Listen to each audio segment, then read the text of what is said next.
کئی دفعہ نا ماحول بڑا گھٹن کا ہوتا ہے، گھٹن کا، لیکن ایک آدمی نعرہ لگا دیتا ہے نا گھٹن والے ماحول میں تو باقیوں کی بھی آنکھ کھل جاتی ہے۔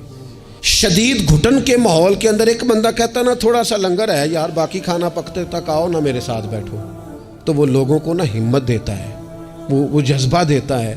مثلا بارش تیز ہو رہی ہو اور اگر مکان ایک ہی ہو صحرا کے اندر، اور اگر کسی شخص کا دل بڑا ہونا وہ سب سے کہنا آ جاؤ آ جاؤ، تو سما جایا کرتے ہیں سارے لوگ، جگہ مل جایا کرتی ہے۔ پر کوئی امید کی بات تو کرے، کوئی کرم کی بات تو کرے، کوئی وہ بات تو کرے جس کے اندر خوبصورتی ہو۔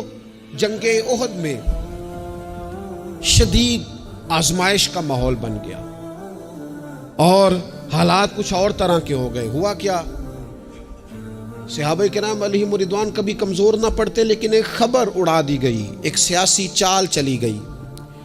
جس طرح کا طریقہ ہوتا ہے نا مایوسی پھیلانے کا، وہ طریقہ استعمال کیا گیا۔ کہا گیا معاذ اللہ ثم معاذ اللہ، حضور کو شہید کر دیا گیا۔ اب امت جانتی ہے کہ صحابہ کی کتنی جذباتی وابستگی ہے نبی پاک کے ساتھ۔ کل کائنات امت کے پاس اگر ہے تو وہ رسول پاک کی ذات ہے، اور اگر حضور کو شہید کر دیا گیا ہے، سرور کائنات کا وصال ہو گیا، تو پھر پیچھے کیا بچا؟ طبیعتیں پریشان ہو گئیں، رو رو کے نڈھال ہو گئے۔ حضرت انس بن مالک رضی اللہ تعالیٰ عنہ کا جو نام ہے نا انس، یہ ان کے چچا کے نام پر رکھا گیا تھا۔ ان کے چچا کا نام تھا حضرت انس بن نضر رضی اللہ تعالیٰ عنہ۔ وہ نہ نکلے میدان احد میں جب پوری طرح لوگ پریشان تھے، نڈھال تھے، تکلیف میں تھے، کمزور پڑے ہوئے، وہ میدان میں نکلے۔ کہا یہاں کیوں بیٹھے ہو؟ تو ایک صحابی نے بڑے درد سے کہا آپ کو پتہ ہے حضور کا وصال ہو گیا ہے، خبر ہے کہ حضور کو شہید کر دیا گیا۔ تو حضرت انس بن نضر نے نا پتہ کس طرح کی بات کی، فرمانے لگے یار اگر حضور شہید ہو گئے ہیں ہم نے جی کے کیا کرنا ہے؟ بیٹھے کیوں ہو؟ اٹھو نا، تلواریں پکڑو۔ جس رستے میں حضور نے شہادت دی ہے ہم بھی اسی رستے میں شہید نہ ہو جائیں۔ اٹھو، نکلو۔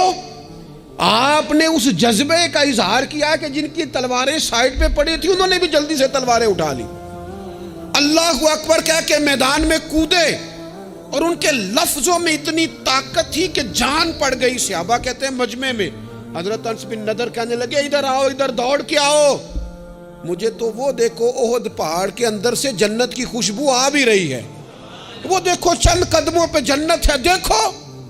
حد کر دی انہوں نے لڑنے والی۔ حضرت انس بن مالک بعد میں بتایا کرتے تھے، فرمایا کرتے تھے اس جنگ میں میرے چچا کے جسم پر 80 سے زیادہ زخم آئے تھے، 80 سے زیادہ زخم وجود پر موجود ہیں۔ اللہ کرے میں اپنی ملت کے جوان کو سمجھا سکوں، 80 سے زیادہ زخم جسم پر موجود ہیں، پر حضور کا صحابی پھر بھی کھڑا ہے۔